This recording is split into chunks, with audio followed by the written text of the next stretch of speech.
है घर की सुरक्षित? अभी क्या माहौल है यूपी का?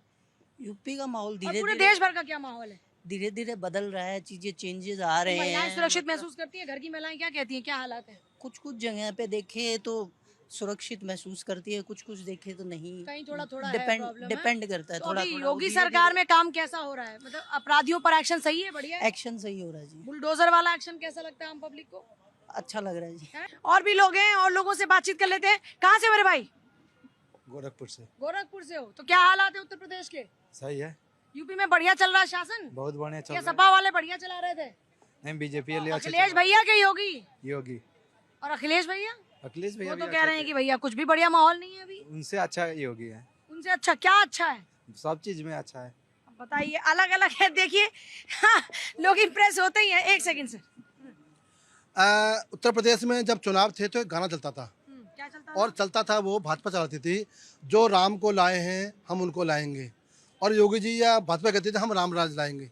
तो उत्तर प्रदेश में मैं मुसलमान उत्तर प्रदेश का रहने वाला हूँ, ये बहुत ही अच्छे तरह से जान गया हूँ मैं कि अब वाकई में राम राज की ओर बढ़ रहा है। हाँ, क्राइम है, कुछ क्राइम होते हैं जो कुख्यात अपराधी वो नष्ट हो गए। आप भी जानते हो, मैं भी जानता हूँ, इसमें कोई दो मत नहीं है। जो कुख्यात अपराधी थे वो खत्म हो गए हैं। जो समाज के अंदर जो अपराध हैं, छोटे मोटे जैसे घरेलू हिंसा है या बेटियों का छेड़खाना, घरेलू हिंसा आप छोटा मोटा मानते हैं क्या? ये समाज का ताने बाने का है। इसमें सरकार कंट्रोल करती है, लेकिन ये ज्यादा बहुत मुश्किल है। कहते हैं ना, घरेलू हिंसा के मामले में पुलिस कड़ी से कड़ी कार्रवाई करे, कोर्ट से सजा मिले, ताकि ऐसे अपराधियों को एक एग्जाम्पल सेट हो। उसको छोटा मोटा, किसी भी अपराध को छोटा मोटा कैसे? बिल्कुल ठीक है आपने, अपराध होता है, लेकिन जो कुख्यात अपराधी थे वो आज नष्ट हो गए हैं। तो अब छोटे बारी आने वाली, आस्ते आस्ते आ रहे हैं। देखा नहीं आपको नमस्ते करते हुए, योगी जी माफ कर दो, योगी जी माफ कर दो, गलती हो गई, गलती होगी। आपने 8 वर्ष पहले सपा के मित्र खड़े हैं, क्या ये करते देखा था किसी को अपराधियों को कि मुझे माफ कर दो, मुझे माफ कर दो? एक मिनट और है, एक सवाल और है। 8 जनपदों में कर्फ्यू लगते थे, 8 सालों में क्या एक भी जनपद में कर्फ्यू लगाए? ये बता रहे हैं, आपको बताएं, आजम खान जी जो 10 साल से 10 बार के विधायक है, सांसद कई बार है, राज्यसभा हो रहा है, उन पर क्या क्या नहीं लगा दिया इन्होंने किताब चोरी, मुर्गी चोरी, भैंस चोरी, क्या क्या नहीं लगा दिया। एक दिन में 1 घंटे में 27 मुकदमे दर्ज कर दिए। ये केवल देख करके काम करता है, मुझे पता है। आप बताइए, अपराधी कौन मारे गए? अपराधी क्या मारे गए? स्वजाति एक अपराधी नहीं मारे गए। वो अपराधी नहीं थे क्या जो मारे? एक बार जो वो अपराधी थे कि नहीं? अपराधी जो भी अपराधी हो, जो भी नहीं, लेकिन जो भी नहीं, वो अपराधी थे या नहीं थे? अपराधी जो भी हो, किसी भी जात का अपराधी थे या नहीं थे? जो अपराधी नहीं, सुन लीजिए, अपराधी अपराधी थे या नहीं? आजम खान अपराधी है? कैसे कोर्ट से जमानत मिल गई उनको? कोर्ट ने अपराधी घोषित किया कि नहीं किया? कोर्ट ने नहीं किया, जमानत क्यों दी? इसी पे आप कितने मामलों में तो दोषी करार हुए ना? कितने मामले में दोषी करार हुए? कितने मामलों में सुनवाई चल रही है? 100 मामले एक दिन में 27 से ज्यादा 1 घंटे में लगा दिए। लेकिन वो आजम खान के आपसे जो बीच में नाराजगी चल रही थी, वो सब क्या था कि आप ही साथ नहीं खड़े थे आजम खान के? नहीं, ऐसा नहीं है कि हम लोग साथ नहीं खड़े थे, ऐसा नहीं है। ये आजम खान ने कहा था क्या? उन्होंने कहा कि हम आखिरी वो अपने समर्थक आपके खिलाफ में खूब बोल रहे थे। देखिए, कोई भी हो, किसी भी पार्टी में, वो चाहता है कि उसके समर्थक को टिकट मिले या उसको जानकार को मिले टिकट। ये होता है, कई बार पार्टियां बदलती हैं। अभी इन्होंने नाम लिया था आजम खान साहब का, वो न्यायालय के समक्ष थे ना, इनके पास वकील थे ना, टॉप का। एक बार रुक जाओ ना, मुझे बोलने दो ना। टॉप के वकील थे ना, न्यायालय के ऊपर भी सवाल है, और अपराधी मर जाए तो भी सवाल है, गुंडे मर जाए तो भी सवाल है। ये सवाल करते रहेंगे, सैफे में नाच दिखाते रहेंगे, लेकिन अपराधी की बात नहीं करेंगे। अतीक मारा गया, क्या बोलेंगे? अयोध्या महोत्सव हुआ, भोजपुरी गाने हुए, बकायदा वीडियो धर्मस्थल है, ये धर्म का यज्ञ हुआ है, प्रभु राम है, ये राम को निकालने वाले लोग हैं। अयोध्या में कौन दिवाली मनाई गई है? दिवाली को निकालने वाले लोग हैं। पूजा जी, अभी सपा के मित्र एक बात कह रहे थे, बार बार जाति की बात कर रहे थे। देखिए, माननीय योगी जी ने पहले भी कहा, योगी का कोई जात नहीं होता है, एक धर्म होता है, सनातनी है। लेकिन बार बार सपा के लोगों को यह लगता है, मुन्ना बजरंगी कौन था? इनसे पूछिए, मुन्ना बजरंगी कौन था? मुन्ना बजरंगी की हत्या कहाँ होती है और कौन करता है? इसने पूरी सरकार ने देखा। और बिल्कुल उन्होंने कहा कि मैं क्षत्रिय हूँ। क्षत्रिय तो भगवान राम भी थे। वो उन्होंने कहा कि क्षत्रिय भगवान राम भी थे, और हमें गर्व है कि मैं क्षत्रिय कुल में जन्म लिया हूँ। ये कौन सी बात है? हर व्यक्ति कहीं ना कहीं जन्म तो लेता है। लेकिन पूजा जी, मैं अपने सपा के मित्र को बताना चाहता हूँ, ये पहले ऐसे मुख्यमंत्री होंगे जिन्होंने परसों भी बयान दिया है कि या तो क्राइम करोगे तो मिट्टी में मिल जाओगे या लंगड़े हो जाओगे। बार बार मुख्यमंत्री ये कह रहे हैं कि अपराध पे नियंत्रण हमारी प्राथमिकता है, अपराध करोगे तो बख्शे नहीं जाओगे। आप टारगेट करके कौन सा टारगेट? ये इनसे पूछिए ना, मुख्तार के विषय में इनसे पूछिए। मैं ऑन रिकॉर्ड कह रहा हूं, हमारे यहाँ यही सेक्टर 82 में फेज 2 का मामला है। एक व्यक्ति ने तलवार लहराई और कहा हाथ काट लूंगा। यही कमिश्नर से लेकर सबको चिट्ठी मैंने लिखी, उसके खिलाफ कोई मुकदमा नहीं हुआ। यही कह रहा हूँ, रिकॉर्ड के साथ कह रहा हूँ। क्यों नहीं हुआ मुकदमा? अरे पूछे इनकी हमारे सरकार सामने कितने सर एक सेकंड देखिए, जीरो की बात नहीं है, बात जीरो टॉलरेंस की बात है। जो क्राइम के अगेंस्ट जीरो टॉलरेंस है, जो जितने भी दंगाई हैं उनको जो सबक मिल रहा है, चाहे बुलडोजर एक्शन हो, चाहे स्ट्रीट कोर्ट। जहां तक आजम खान साहब की बात है तो अभी वो कन्विक्टेड, उनको अभी नहीं हुए हैं, बली हुए हैं, तो अभी केसेस चल रहे हैं। तो इस तरीके से अदालत का काम यहाँ पे मंचों पे, डिबेट के मंचों पे करने का काम ना करें। और ये जो कह रहे हैं कि सिलेक्टिव अप्रोच है, तो इनसे पूछिए, हवा में उड़ गए जय श्री राम मिले मुलायम काशी राम किसका नारा था? इनसे पूछिए कि सिलेक्टिव अप्रोच की कार सेफ पर अंधाधुंध गोलियां कौन सी सरकार ने चलाई?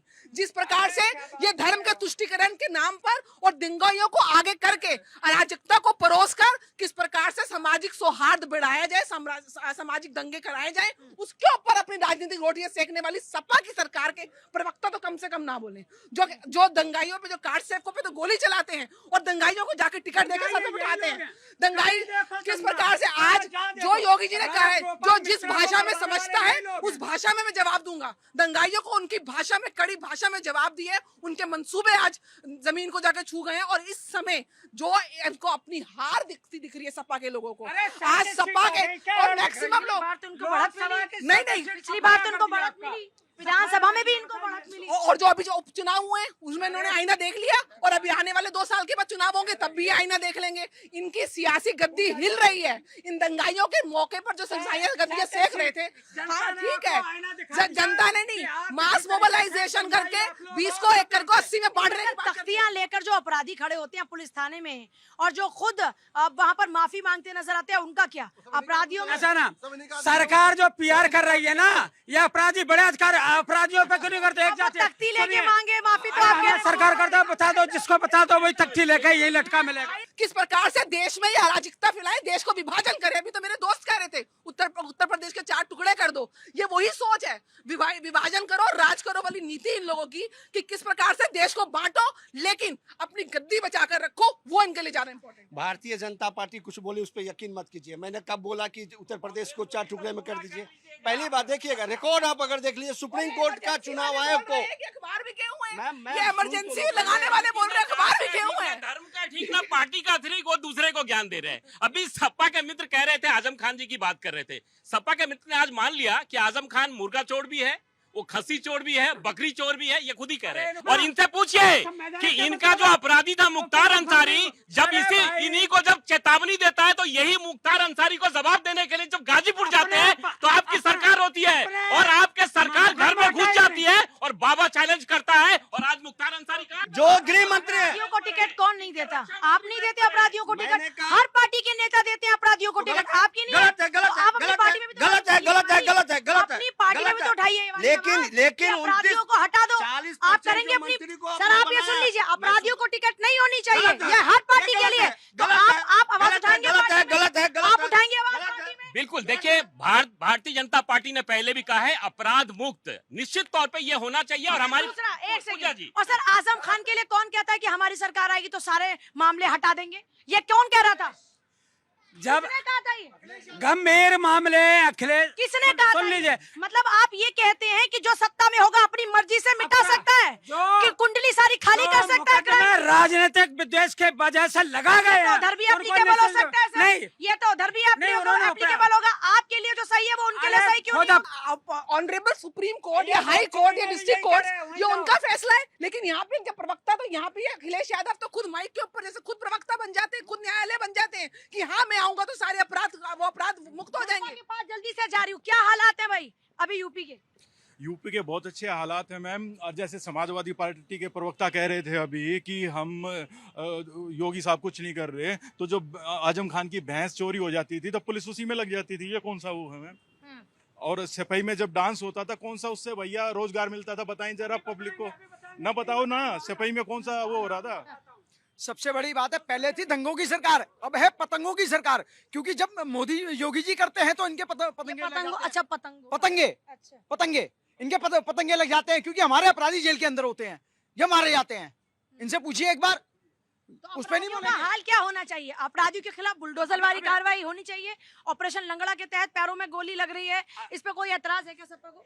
देखिए, अपराधियों को चाहे मारा जाए चाहे टांगा दिया जाए, अगर अपराधी से किसी को कोई दिक्कत नहीं, अपराधियों के खिलाफ होना चाहिए। अभी विकास की बात कर रहे थे कि योगी सरकार में यहाँ से आगरा से लेकर के लखनऊ तक का 322 किलोमीटर का एक्सप्रेस वे मात्र 2 साल में बना दिया। यहाँ भी आपको मेट्रो दिखाई दे रही है, मल्टी लेवल पार्किंग दिखाई दे रही है, अंडरपास, जितना भी काम। आपका समय हो गया ना, अब शांत बैठो, अभी बता रहा हूँ। सरकार काम करती है सर, हर सरकार काम करती है।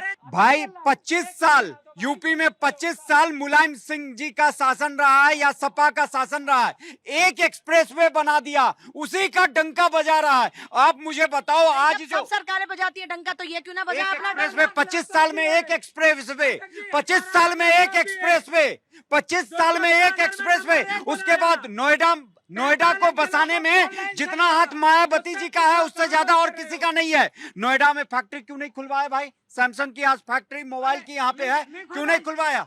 क्यों नहीं खुला? तुम्हारी सरकार ने खुलवाई, आपकी सरकार में मेरे भाई, आपकी सरकार ने नहीं खुलवाई है, आपने नहीं खुलवाई है। अगर नोएडा, ग्रेटर नोएडा को बसाया गया तो उसमें मायावती जी का भी हाथ है, इसमें केवल समाजवादी पार्टी का नहीं है। दूसरी बात मुझे ये बता दो, अरे लिनोवा कौन लाया? इनको कुछ पता ही नहीं है, बताने बोला है। पता है मुझे, बता दो, सैमसंग की फैक्ट्री आप लेके आए थे क्या?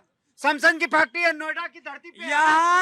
यहाँ जितना भी विकास, चाहे नारी निकेतन, उसी नोएडा की अभी बात करो, मल्टी लेवल पार्किंग की बात कर रहा हूँ, मेट्रो दिख रही है, इन्होंने एक काम नहीं किया। मैंने एक काम के लिए अभी आप खड़े हो, इस पे काम चल रहा है थोड़ा सा। इनको ये कह रहा हूँ, एक काम है। देखो, पूरे बीजेपी ने एक काम नहीं किया। काम बताता हूँ, देखो तो हमारे यहाँ टेम्पल इकोनॉमी थी, जो विश्वनाथ कॉरिडोर बना, अयोध्या राम मंदिर कॉरिडोर बना, कितने हजारों लाखों लोगों को रोजगार मिल रहा है। एक एक्सप्रेसवे, आगरा एक्सप्रेसवे के अलावा क्या यूपी में और एक्सप्रेसवे नहीं निकली है? पिछले 11 सालों में इनको आंख के कहते हैं ना कि चश्मे लगा के भी। लखनऊ एक्सप्रेस बनाया भाई, भूल जाते हो, थोड़ा पढ़ लिख करके आया करो भाई, मेरे बताया करो सही मायने में। समाजवादी पार्टी ने जितना काम किया, कांग्रेस ने जितना काम किया, उसका एक जरा भी अगर आप काम कर देते ना, तो आज ये स्थिति नहीं हुई। 25 साल के बाद यूपी से निकलते क्यों? अब तो ये हालत हो गई है, अब तो ये हालत हो गई है कि 12 से 17 में किए, सब तो लूट में लगे हो, 17 से सब तो लूट में लगे हो, और लूट में लगे वहाँ हो, भी गए। जो यूपी में सिर्फ डिबेट करने के लिए आते हैं, वो कांग्रेस कह रही है कि यूपी में काम किया। यूपी में कांग्रेस कहीं दिखती नहीं है, और मुझे नहीं लगता कि आने वाले 100 साल में यूपी में कांग्रेस आ सकती है, क्योंकि ये वो लोग हैं जो भगवान राम का विरोध कर रहे हैं। इस बार अमेठी तो निकाल गए ना आपसे इस बार। तो ठीक है ना, जहाँ पर बिल्कुल सब दाव पे लगी थी इज्जत, वहाँ तो विपक्षी पार्टी मार गई थी ना चौका। कोई बात नहीं, दो साल के बाद फिर चुनाव होंगे। जो लोग राम मंदिर के राम के नकार नहीं सकते ना इनके अस्तित्व में। अयोध्या में हार गए, राम के नाम पे अयोध्या में हार गए। फैजाबाद अयोध्या जीते हैं, वक्त निकल कर आए। चुनाव में क्या जीते हैं? फैजाबाद सीट हारे हैं, जो मुस्लिम मोहल्ले सीट है। अयोध्या में बीजेपी फुलपुर, ये कह रहा है फैजाबाद सीटें हार गई बीजेपी, लेकिन फुलपुर सीटें जो विधानसभा की सीट है वो तो समाजवादी पार्टी को पानी पिला दिया। इतनी जगह इनकी जमानतें जब्त हो गई हैं। सबसे बड़ी बात यह है कि लॉ और ऑर्डर की जो नकेल यूपी जी ने पूरे देश के लिए एक उदाहरण दिया है कि किस प्रकार से अगर नेतृत्व यूपी में योगी जी के हाथ में है, जो लॉ एंड ऑर्डर की नकेल उन्होंने कसी है, वो एक प्रकार से रोल मॉडल बन चुका है हर स्टेट के लिए।